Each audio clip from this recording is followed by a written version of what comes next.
এইটো স্বাভাৱিক কথা কাৰণ প্ৰধানমন্ত্ৰী ডাঙৰীয়াই আমাৰ দেশৰ আইন সংশোধন কৰিব পাৰে তেখেতৰ যেহেতু 2014 চনৰ পৰা আছে আৰু সংশোধন কৰা দৰকাৰে নাই বিদেশী বহিষ্কাৰ কৰিব লাগে বুলি আমাৰ অসম চুক্তিটো লিখা আছে আৰু তাৰ আগতে যিখিনি সংশোধন কৰা হৈছে অসম চুক্তি হোৱাৰ পিছত সেই গোটেইবিলাকত আছে যদি কোনোবা মানুহ বিদেশী বুলি প্ৰমাণ হয় তেতিয়াহ'লে তেখেতক নিজৰ দেশলৈ প্ৰত্যাৱৰ্তন কৰিব লাগে সেই কামটো ইমান দিনে যে কৰা নাই অকল হিন্দু মুছলিমৰ ৰাজনীতি কৰি ভোট বেংকৰ ৰাজনীতি কৰিবলৈ যে বিজেপি চৰকাৰখনে এনেকুৱা কৰি আছে ভয় ভাবুকিৰে যে তেওঁলোকে প্ৰশাসন চলাব বিচাৰে আৰু ৰাইজৰ ভোট আদায় কৰিব বিচাৰে এই কথাবিলাক প্ৰমাণিত হৈছে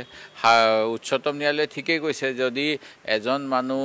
বিদেশী বুলি চিনাক্তকৰণ কৰা হ'ল তাৰ পিছত তেখেতক সেই দেশখনলৈ প্ৰত্যাৱৰ্তন কৰিব লাগে আমাৰ ৰাজহুৱা কৰ কাটলৰ পইচাৰে তেওঁ খুৱাই বুৱাই ইয়াতে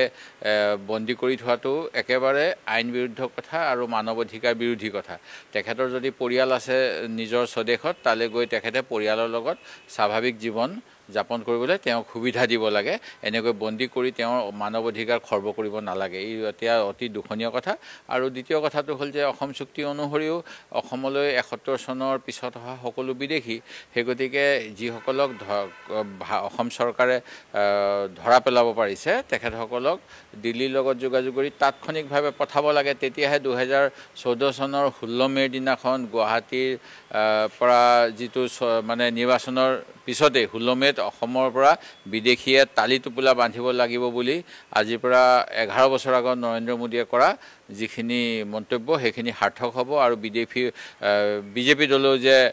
প্ৰকৃততে অসমৰ কাৰণে কাম কৰে জাতি মাতি ভেটি ৰক্ষা কৰিবলৈ চেষ্টা কৰিছে এয়া প্ৰমাণিত হ'ব নহ'লে তেখেতসকলে এতিয়া অকল যে হিন্দু মুছলমানৰ ৰাজনীতি ভোটৰ কাৰণে কৰে হিন্দু মুছলমানৰ মাজত উত্তেজনা বৃদ্ধি কৰে আৰু ধৰ্মীয় সংখ্যালঘু যিসকল বিদেশী সেই বিদেশীসকল ধৰ্মীয় সংখ্যালঘু হওক বা ধৰ্মগুৰু সম্প্ৰদায় হওক অসম চুক্তিৰ আধাৰত যিসকল বিদেশলৈ পঠাই দিব লাগে পঠাব লাগে এইটো স্বাভাৱিক কথা কাৰণ প্ৰধানমন্ত্ৰী ডাঙৰীয়াই আমাৰ দেশৰ আইন সংশোধন কৰিব পাৰে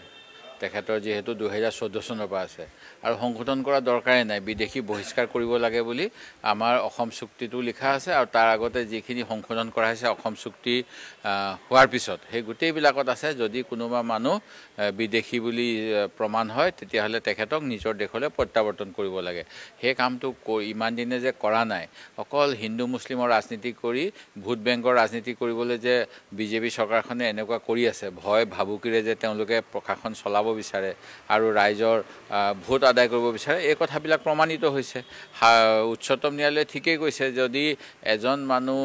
বিদেশী বুলি চিনাক্তকৰণ কৰা হ'ল তাৰ পিছত তেখেতক সেই দেশখনলৈ প্ৰত্যাৱৰ্তন কৰিব লাগে আমাৰ ৰাজহুৱা কৰ কাটলৰ পইচাৰে তেওঁক খুৱাই বুৱাই ইয়াতে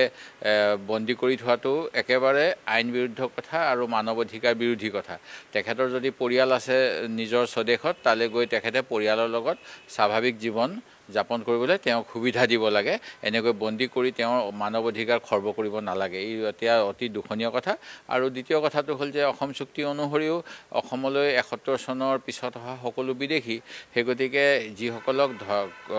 অসম চৰকাৰে ধৰা পেলাব পাৰিছে তেখেতসকলক দিল্লীৰ লগত যোগাযোগ কৰি তাৎক্ষণিকভাৱে পঠাব লাগে তেতিয়াহে 2014 চনৰ 16 মে'ৰ দিনাখন গুৱাহাটীৰ পৰা যিটো মানে নিৰ্বাচনৰ পিছতে 16 মে'ত অসমৰ পৰা বিদেশীয়ে তালি টোপোলা বান্ধিব লাগিব বুলি আজিৰ পৰা 11 বছৰ আগত নৰেন্দ্ৰ মোদীয়ে কৰা যিখিনি মন্তব্য সেইখিনি সাৰ্থক হ'ব আৰু বিজেপি দলেও যে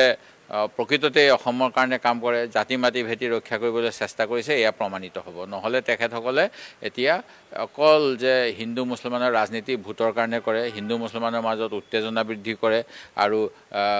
ধৰ্মীয় সংখ্যালঘু যিসকল বিদেশী সেই বিদেশীসকল ধৰ্মীয় সংখ্যালঘু হওক বা ধৰ্মগুৰু সম্প্ৰদায় হওক অসম চুক্তিৰ আধাৰত যিসকল বিদেশলৈ পঠাই দিব লাগে পঠাব লাগে